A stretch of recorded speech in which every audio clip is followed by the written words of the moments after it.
So this is a clarification to the protocol when you come in every day.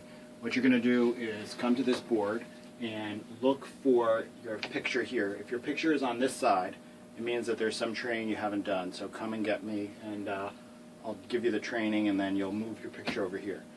Next, so you go from 1A to 1B, move your picture here. Then you go to the second page.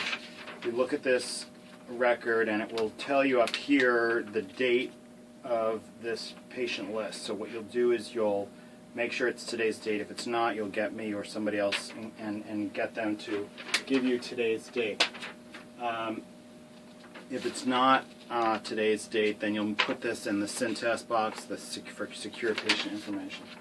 You then move on to folder number 3, and you make sure that if there are any encounter forms here, these people in here should all still be in the hospital on your list. So if I find a form here and that person's not still on this list, then what I'm going to do is I'm going to move it to patients at home. So there's only one folder for patients who are in the hospital. It's here. If they're not in the hospital, then they're home.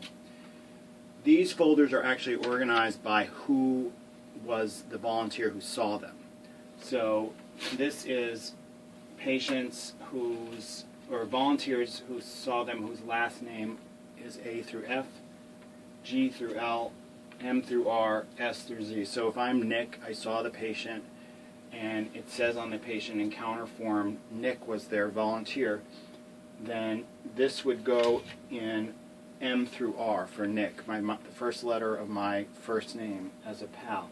This way, when you come in, once you've made sure all the patients here are still in the hospital and move them to a folder that's for home if they're not in the hospital, you would go to your the pocket for the patients for your name. So for me, it would be, I would always go to this folder, and I would look at the all the encounter forms and see when my plan was to follow up with them, and then anybody who is due for a follow-up, I would call them.